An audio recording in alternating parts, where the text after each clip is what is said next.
सुप्रभात प्यारे बालकों। आज फिर से जो हिंदी की ऑनलाइन क्लासेज हैं उनमें आपका स्वागत है। आज फिर मैं ईश्वर से प्रार्थना करता हूँ, ईश्वर से मेरी मनी आर्थिक तमन्ना है कि आप सभी को स्वस्थ बनाए और पूरे भारत को इस कोरोना से मुक्ति दिलाए, ताकि जो हमारे कार्य हैं, दैनिक जो दिनचर्या है, वो सही ढंग से चल सके और इस महामारी के समय में जो कक्षाएं आपके लिए संचालित की जा रही है उनका भरपूर फायदा लें और अपने ज्ञान में वृद्धि करें। फिर से आप सभी छात्रों का मेरी कक्षा में स्वागत है। आप बड़े मनोयोग से, तन्मयता के साथ में, तल्लीनता के साथ में अध्ययन कर रहे होंगे और साथ में अपनी सेहत का भी ध्यान रख रहे होंगे। आपका स्वास्थ्य भी ठीक होना जरूरी है। तो इस संक्रमित काल में आप कोरोना गाइडलाइन का पालन करते हुए अपने घरों में जो ऑनलाइन कक्षाएं संचालित हो रही है उनका फायदा उठाएं। आज की जो हिंदी की कक्षा है इसमें मैं बाबूलाल गोस्वामी आपको सर्वनाम के बारे में बताऊंगा, जो कक्षा 6 से 9 तक के पाठ्यक्रम में शामिल है। सर्वनाम का भाग 1 इससे पहले वाले वीडियो में बताया है। उसमें सर्वनाम की परिभाषा, सर्वनाम किसे कहते हैं, सर्वनाम शब्दों का प्रयोग कहाँ होता है, सर्वनाम के कितने भेद होते हैं, इन सब की चर्चा उस कक्षा में की है। आप दोनों कक्षाओं को, भाग 1 और भाग 2 को दोनों को साथ में देख करके अपने नोटबुक में उतारें और सर्वनाम के बारे में अच्छी प्रकार से जानकारी प्राप्त करें। जो कमी है या आपको कहीं समझ में नहीं आ रहा है तो आप कमेंट के माध्यम से या जो विद्यालय में आप कॉन्टेक्ट करके जानकारी ले सकते हैं। तो ध्यान रखिए, सर्वनाम शब्द की परिभाषा हमने पढ़ी थी कि जो संज्ञा के स्थान पर प्रयुक्त होने वाले शब्द हैं उन्हें हम सर्वनाम कहते हैं। सर्वनाम का अर्थ होता है, सामान्य अर्थ होता है सबका नाम, अर्थात सभी नामों के स्थान पर काव्य में या ऐसे कह सकते हैं गद्य में, भाषा में सुंदरता बढ़ाने के लिए, संक्षिप्तता लाने के लिए, पुनरुक्ति दोष से बचने के लिए सर्वनाम शब्द का प्रयोग करते हैं।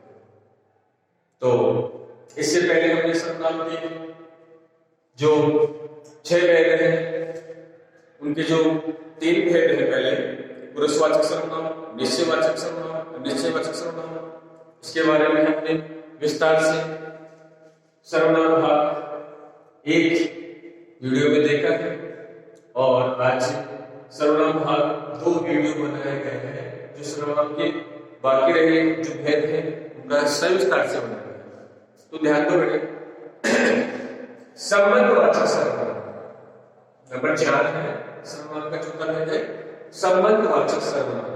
अब संबंधवाचक सर्वनाम शब्द से परिभाषित हो रहे हैं क्यों, कहीं न कहीं किसी व्यक्ति, वस्तु, वाक्यों में संबंध स्थापित कर रहा है। समझ में आ रहा है? संबंध का किसी व्यक्ति या वस्तु या वाक्यों में या 2 वाक्य हैं उनमें कोई ना कोई संबंध स्थापित कर रहा है। तो संबंध स्थापित करने वाले जो सर्वनाम शब्द हैं उन्हें हम संबंधवाचक सर्वनाम कहेंगे। जैसे कि परिभाषा, जिस सर्वनाम शब्द से व्यक्ति, वस्तु या घटना आदि का किसी अन्य व्यक्ति, वस्तु या घटना से संबंध का बोध हो उसे संबंधवाचक सर्वनाम कहते हैं। समझ में आया कि कोई भी व्यक्ति हो सकता है, कोई भी वस्तु हो सकती है या कोई घटना हो सकती है, उससे व्यक्ति, वस्तु या घटना का किसी अन्य व्यक्ति, वस्तु या घटना से जो संबंध स्थापित हो रहा है और जहां जो शब्द हम काम में ले रहे हैं वो होता है संबंधवाचक सर्वनाम। जैसा उदाहरण देखिए आप, जैसा करोगे वैसा भरोगे। यहां पे जैसा और वैसा जो शब्द है वो संबंधवाचक सर्वनाम है, यानी जैसा आदमी करेगा वैसा ही उसे फल भोगने को मिलेगा। समझ में आ रहा है? तो जैसा करोगे वैसा भरोगे। यहां पर करने और भोगने का जो कार्य है उसमें संबंध स्थापित करने वाले जो शब्द है वो है जैसा और वैसा। ये दोनों शब्द क्या है? संबंधवाचक सर्वनाम शब्द है। इसी प्रकार से जो सोता है सो होता है, यहां पर जो और सो जो शब्द है वो संबंधवाचक सर्वनाम के शब्द हैं, जो दोनों को जोड़ रहे हैं, दोनों में कुछ न कुछ संबंध स्थापित कर रहे हैं। तो संबंध स्थापित करने वाले जो शब्द हैं वो संबंधवाचक सर्वनाम कहलाते हैं। इसी प्रकार से जिसकी लाठी उसकी भैंस, तीसरा जो कारण है जिसकी लाठी उसकी भैंस। अब इसमें जिसकी और ये उसकी जो शब्द है ये दोनों ही है ना, लाठी और भैंस दोनों में संबंध स्थापित कर रहे हैं। लाठी और भैंस में संबंध स्थापित कर रहे हैं। भैंस किसकी है? क्या संबंध है? जिसकी लाठी है उसकी भैंस है। तो जिसकी और उसके जो शब्द है वो क्या है? संबंधवाचक सर्वनाम है। ऐसे ही नंबर 4 उदाहरण है जैसी करनी वैसी भरनी। यहाँ पे जो जैसी शब्द है और वैसे शब्द है वो दोनों ही क्या है? संबंधवाचक सर्वनाम है। अर्थात कार्य की जो करनी है दूसरा जो फल भोग रहे हैं उन दोनों में संबंध स्थापित कर रहे हैं।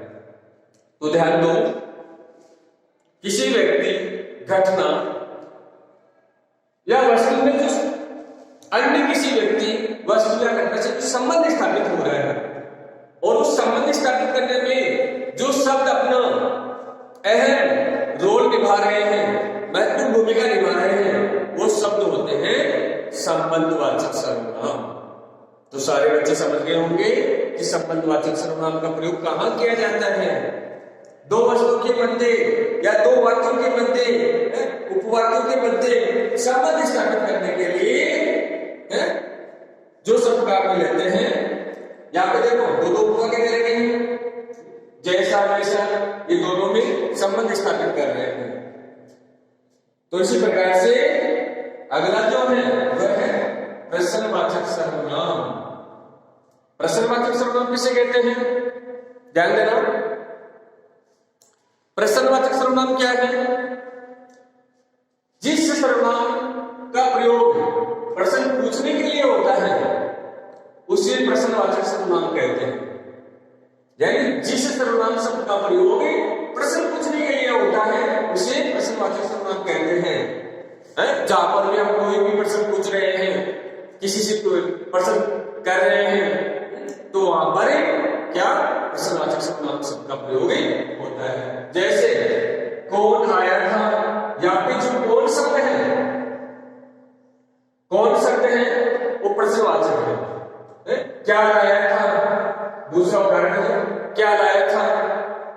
क्या जो शब्द है वो प्रश्नवाचक है, यानी कि हम किसी न किसी रूप में प्रश्न कर रहे हैं कि कौन आया था, प्रश्न है ना, क्या लाया था, ये प्रश्न है।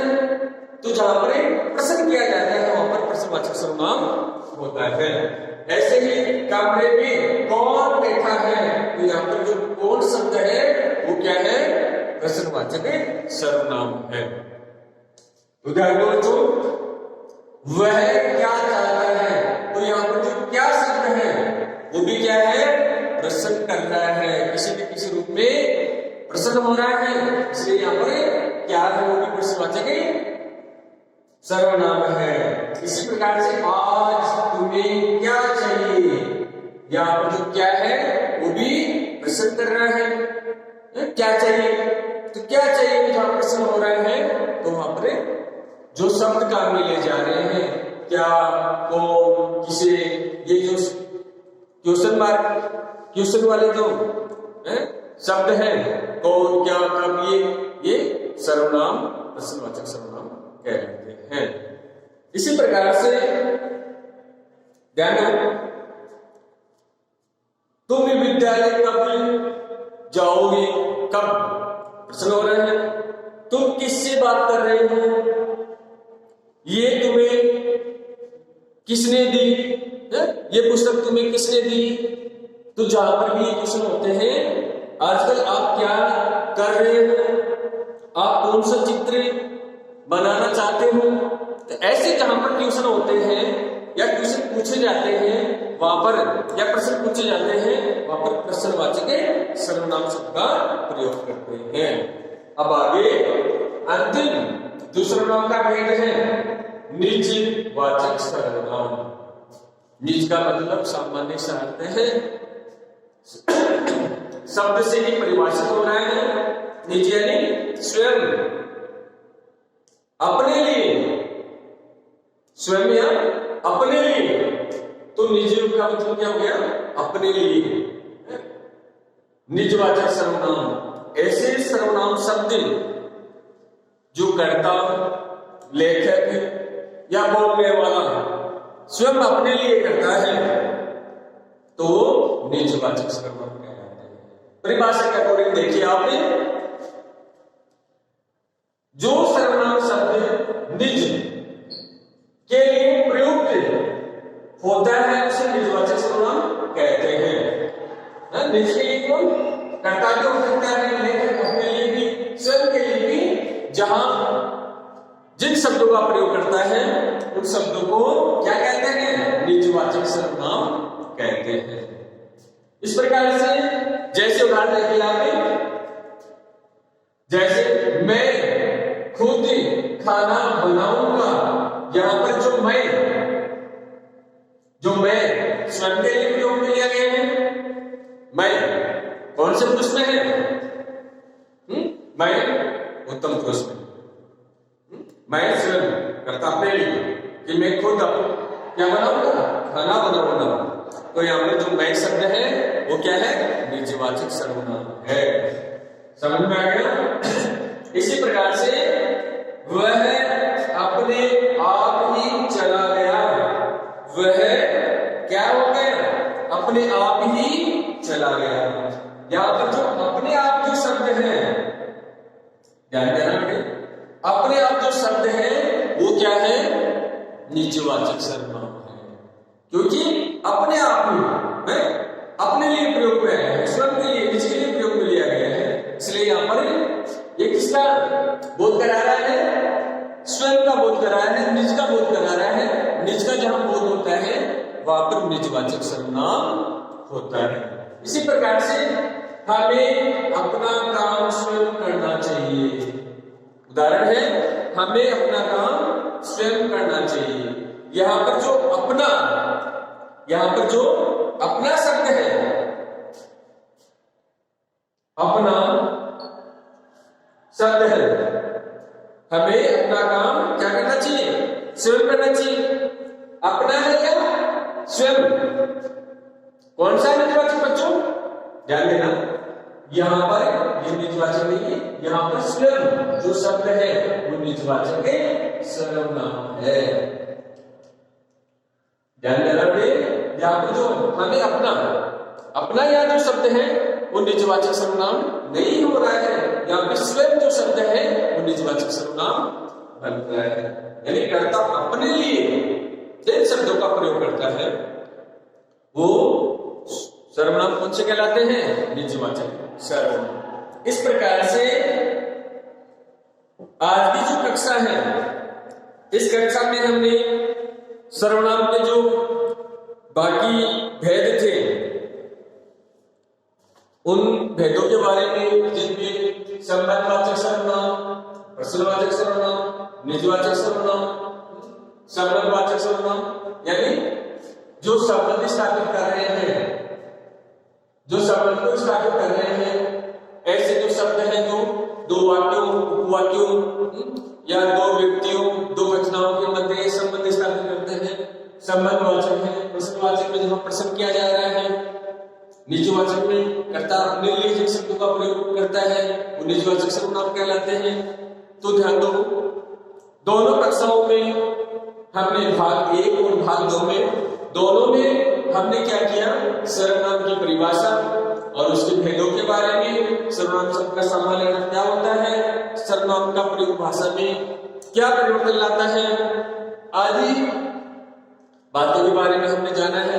तो सर्वनाम क्या है? संज्ञा। संज्ञा किसी व्यक्ति, वस्तु, स्थान, गुण, नाम के नाम को संज्ञा कहते हैं। तो इन सब के स्थान पर भाषा में शुद्धता लाने के लिए, संक्षिप्तता लाने के लिए, पुनरुक्ति दोष से बचने के लिए जिन शब्दों का प्रयोग हम करते हैं वो सर्वनाम शब्द कहलाते हैं। और सर्वनाम शब्द से भाषा में शुद्धता आ जाती है। जैसे राम एक राजा था, राम ने बहुत सारे अच्छे कार्य किए।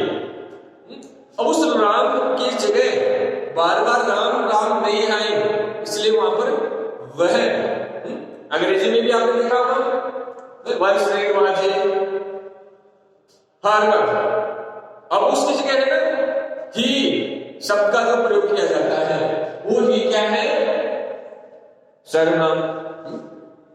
बार बार फार्मर शब्द को काम में न लेकर के ही काम में लेते हैं। ऐसे ही हिंदी में बार बार पुनरुक्ति, नामों की पुनरुक्ति से बचने के लिए और भाषा में शुद्धता लाने के लिए, संक्षिप्तता लाने के लिए जिन शब्दों का हम प्रयोग करते हैं वो सर्वनाम कहलाते हैं।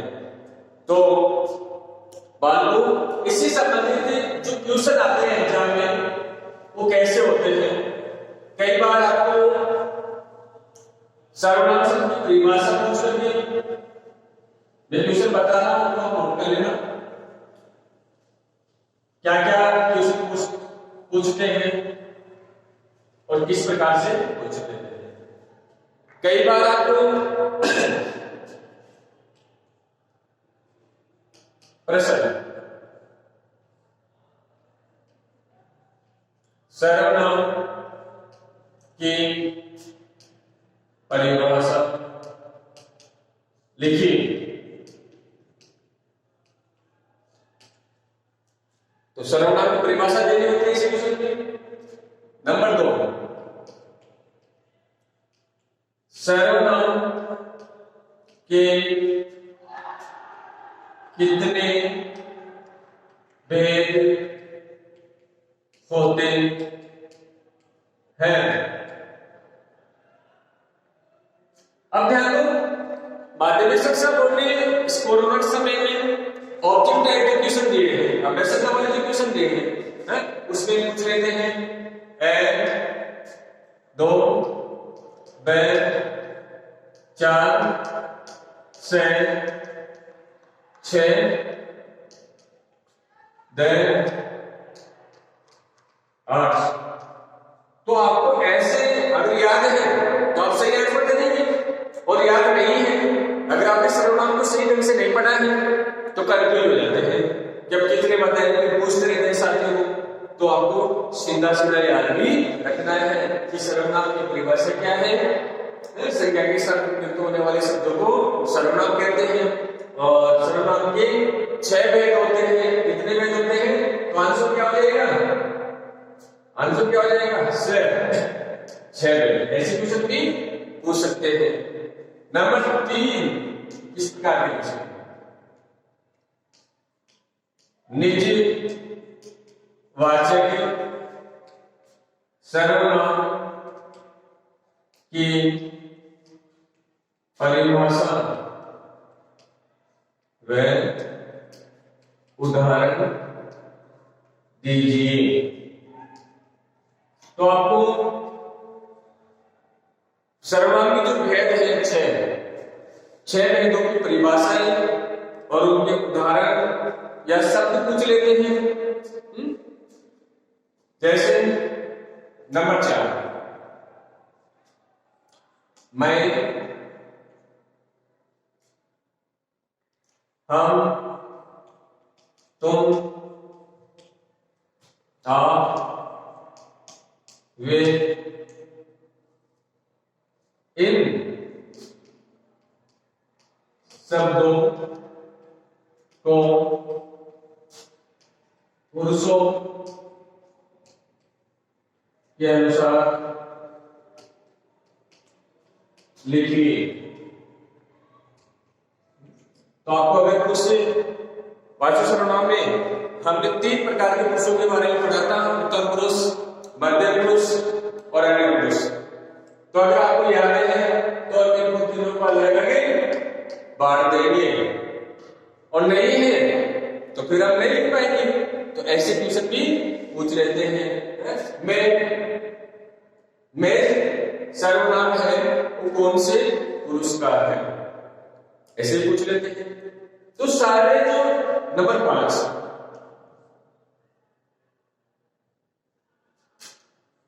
जैसा, वैसा,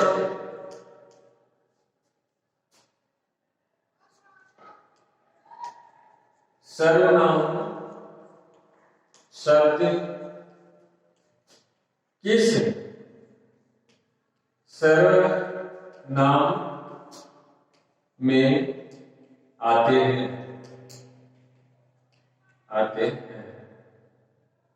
तो अगर आपको याद है कि दोनों शब्द क्या है, संबंध को स्थापित कर रहे हैं। जैसा, वैसा, ये शब्द क्या है, वाक्य में संबंध स्थापित करने के लिए काम में ले जाते हैं। तो आप बता देंगे कि ये संबंधवाचक सर्वनाम में है। इस प्रकार से कोई उदाहरण देकर के भी आप पूछ लेंगे कि इसमें कौन सा अलंकार है। जैसे मैं अपनी पुस्तक पढ़ रहा हूं। मैं अपनी पुस्तकें पढ़ रहा हूं। इस वाक्य में आपको बताना है कि कौन सा सर्वनाम है।